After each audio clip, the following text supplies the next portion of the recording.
At Madison High School, where she teaches English, the popularity of our Miss Brooks is second to none. But when you get right down to it, she can count her close friends on the fingers of one hand. Or if you want to get down even lower, on the toes of one foot. Of course, my dearest friend is my landlady, Mrs. Davis. And most of the time, I have no hesitancy in discussing my problems with her.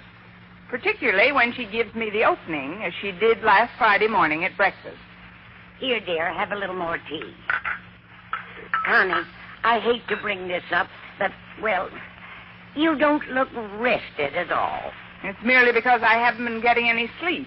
For the past 3 nights, I've been having bad dreams, Mrs. Davis. Bad dreams? You've got to tell me about them, Connie. You must. Well, my dream is a recurrent one. Every night, I dream that someone's chasing me with a knife. Connie!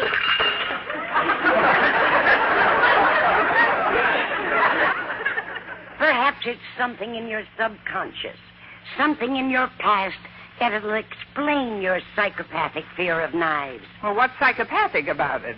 Look, Mrs. Davis, just because you're superstitious about... I'm not at all superstitious. I'm a completely practical woman who believes in being prepared for the future. Now, where did I leave my fortune-telling cards? In the silverware drawer on top of your Ouija board. Here they are. I'll mix them up just a bit. First card, Jack of Diamonds. That's good. He's the symbol of goodwill and friendship. Now then, the next card is the Queen of Spades. Connie, the Queen of Spades is a symbol of ill will and enmity. Enmity is overpowering friendship. The cards have spoken. They say that by nightfall, Connie Brooks, you will have lost all your friends. Oh, of all the ridiculous conclusions. Now, really, Mrs. Davis, there's no reason.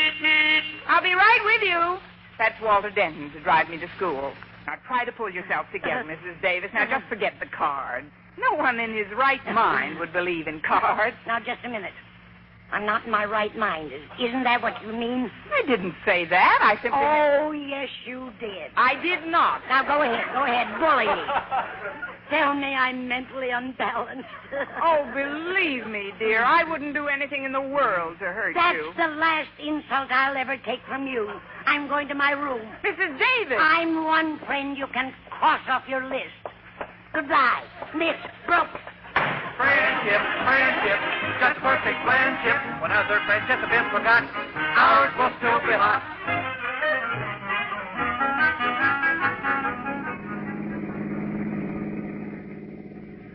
Glorious, glorious autumn.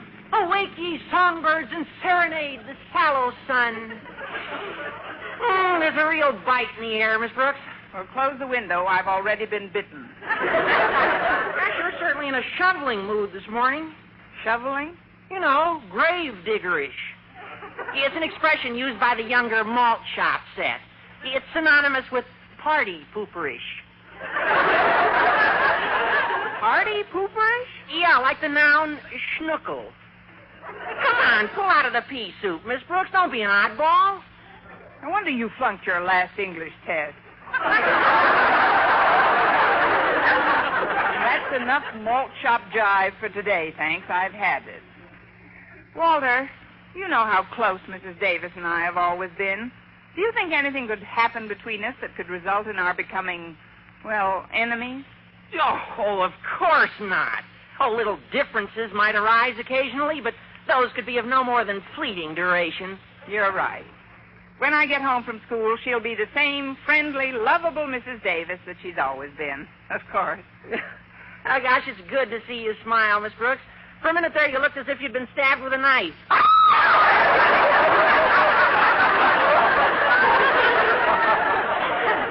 Holy cow, what did I do now? That word knife, I guess I'm allergic to it, Walter. I've been having a recurrent dream lately in which someone is chasing me with a knife. Someone? A man or a woman? I never stopped to ask it. Maybe it's Mr. Boynton. He showed you his new scout knife last week, you remember? Maybe that's sticking in your subconscious.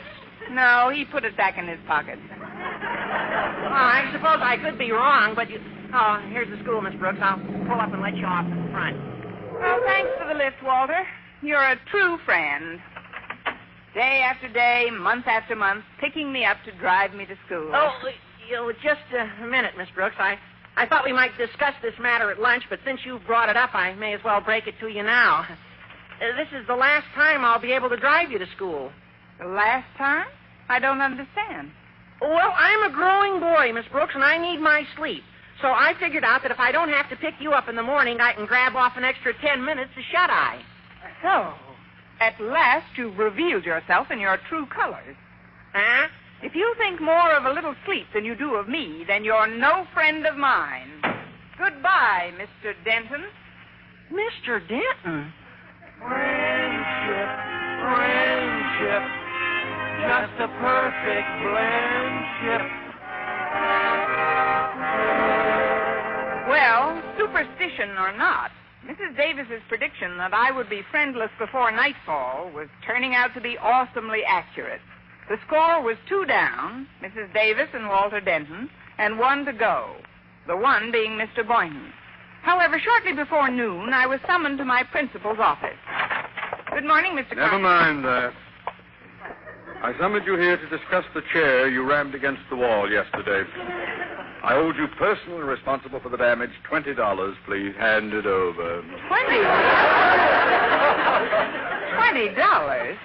Mr. Conklin, I'm going to be perfectly frank with you. I'm going to open my bag, empty it on your desk, and show you all the money I have in the world. Empty your bag on my desk?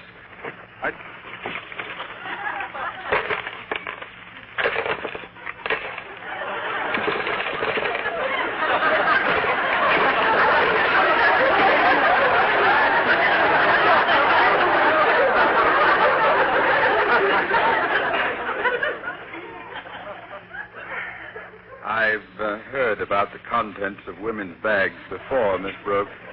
But aren't you overdoing it just a trifle? Well, as you can see, sir, besides the bric-a-brac, my bag contains only $15, and I need every penny of it for the down payment on the gown I'm to wear at the biologist's ball. 5, 10, $15. Thank you very much, and good day. Huh? You can owe me the other 5. Now shovel this female folly back into your bag and run along, Miss Brooks. Just a minute, sir. You've got to give that money back to me. If I don't get that gown, I won't be able to go to the ball. Mr. Boynton's going as Romeo, and I'm going as Juliet. Well, get off your balcony, Julie. You've been grounded. Now, this discussion is closed. Is that clear? Yes, sir. Quite clear, sir. I am sorry about the ball, Miss Brooks. Too bad. You'd have made a wonderful Juliet. Ah, Juliet, the loveliest flower in all Verona. Fair Juliet, who found love sublime only to die by her own hand, stabbed with a knife. Friendship, friendship, just a perfect friendship. When other friendships have been forgot. Shut up.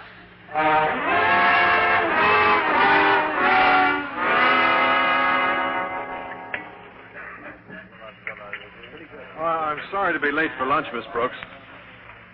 Oh, you got meatballs, hmm?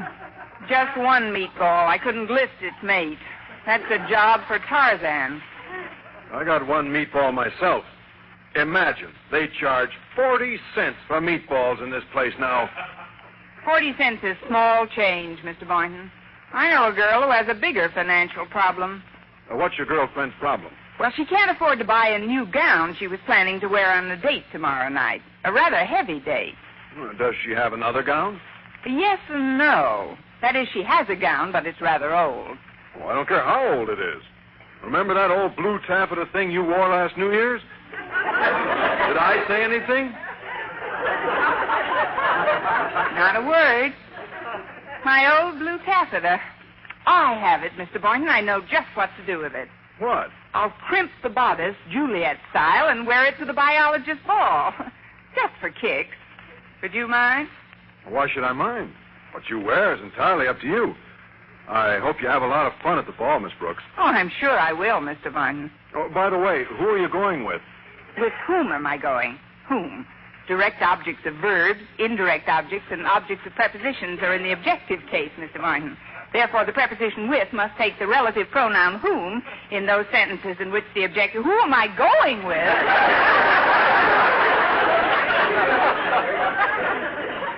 Yes. As I stated in the note I sent to your classroom an hour ago. I wasn't in my classroom an hour ago. I took my class to the library. What note? I didn't get any note. Well, then I'll explain. As you know, Miss Brooks, the tickets for last year's ball were priced at $1. Now, when I called this morning to reserve our tickets, however, I was chagrined to learn that this year they have, without justifiable cause, upped the price to $2.50. Well, I certainly wouldn't want to shell out $2.50 for a ticket, Miss Brooks, so I decided that I'm not going to the ball. Oh, you dropped your silverware, Miss Brooks. Here, I'll pick it up for you. Mr. Boynton, we had a definite date. I think you're being very unfair. Unfair? If you had my interests at heart... I did have your interest at heart. I didn't want you to pay $2.50 for your ticket either.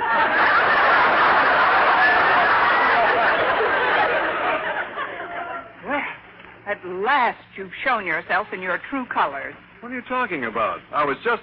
Oh, here. What was that for? I simply offered you the knife you dropped. You tried to stab me with it. Stab you? First you try to stab me in my dreams, and now you break a date while I'm wide awake. You and I are through, Mr. Boynton, washed up. Are you kidding? That's the last insult I'll ever take from you. I'm going back to my classroom. Well, just a minute, Miss Brooks. Goodbye, party pooper. Friendship, just perfect friendship. When other friendships have been forgot, ours will still be hot.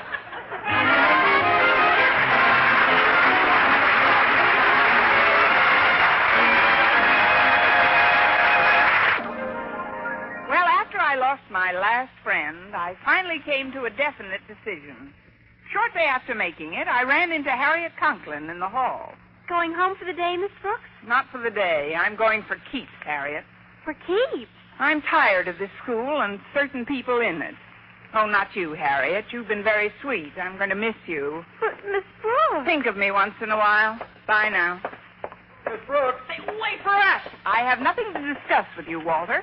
When certain people do things to hurt me, I want no part of them. If you'll excuse me now. Move along, then. Move along. No loitering in the halls. You know my rules concerning How would loitering. you like to go take a flying leap at the moon? What's that? You heard me. I don't have to kowtow to you anymore, Mr. Conklin. You'll find my resignation on your desk. Resignation? Miss Brooks, come back. Miss Brooks. Gone like a shot. Gad. Good English teachers aren't easy to dig up. I wish I could think of something to change her mind. Well, she intimated that certain people did things to hurt her. Maybe one of us is the certain people she meant. You're right. And you're the one she was looking at when she said it. What did you do to Miss Brooks, Stanton? Well, don't blame me. You're the one she was looking at. Come clean, Mr. Conklin. She wasn't looking at me. She was, too. She was looking at Boynton. What have you got to say for yourself, Boynton? How'd you like to go take a flying leap at the moon? Friendship, friendship, just perfect friendship. When other friendships have been forgot, I'll still be hot.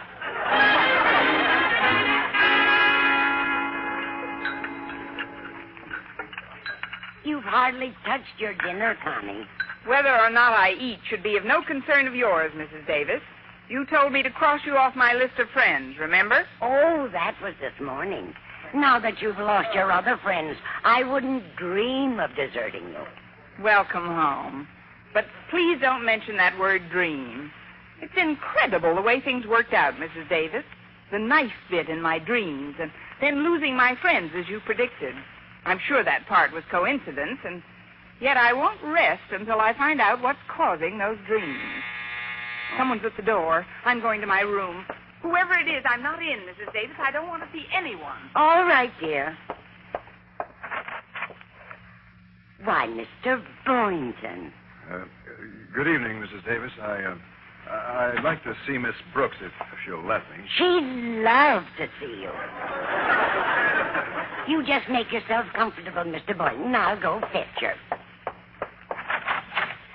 Connie, Mr. Boynton's in the living room, and he'd like to see you if you'll let him. I'd love to see him. What's the matter with you? You're smiling. Oh, it's wonderful, Mrs. Davis. I don't want to sound like a Pollyanna, but I've just eliminated one of the major barriers on my road to happiness. What? I'll explain later. Now, if I can just make up with Mr. Boynton. That won't be difficult. He's the picture of remorse. Oh, well, then I'll let him make up with me. Off goes the smile, Mrs. Davis. Hello there, Miss Brooks. Oh, Mr. Boynton. What do you hear from the guinea pigs, Doc? Miss Brooks, I've been thinking that there's something I'd like to say to you. There is absolutely nothing you can say, Mr. Boynton, that could possibly be of any interest to me. Miss Brooks. Yeah.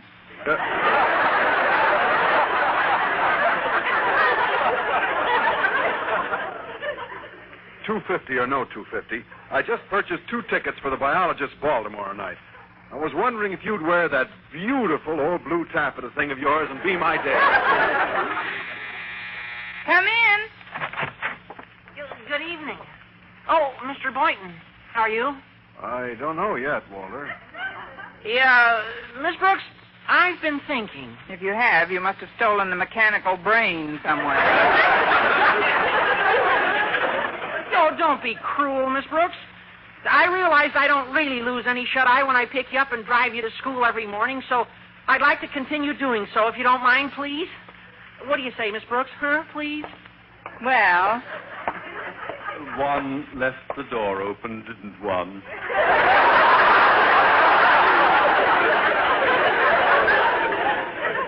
Good evening, Mr. Conklin. At ease, at ease. Ah, Miss Brooks, dear Miss Brooks. You know what I did, you naughty little girl? Well, I tore up your letter of resignation. Yes, I did.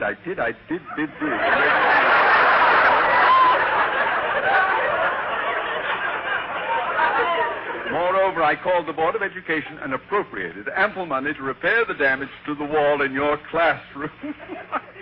Therefore, I should like to return the $15 I playfully took from you this morning.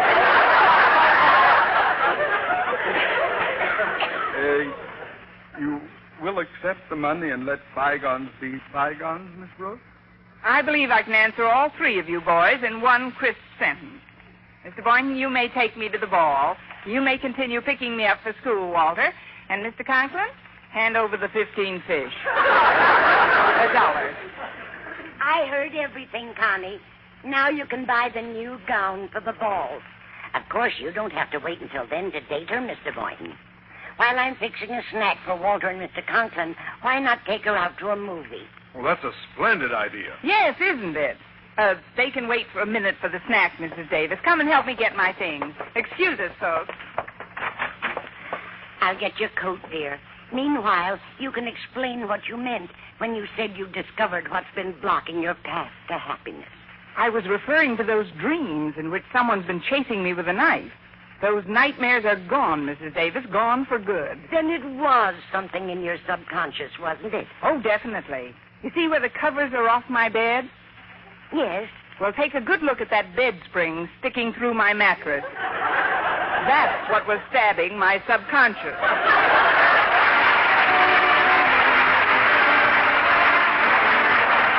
Our Miss Brooks, starring Eve Arden, transcribed, was produced and directed by Larry Burns, written by Joe Quillen and Al Lewis with the music of Wilbur Hatch. Mr. Conklin was played by Gail Gordon. Others in tonight's cast were Dick Crenna, Jane Morgan, Bob Rockwell, Gloria McMillan, and Judd Conlon's Rhythm Airs.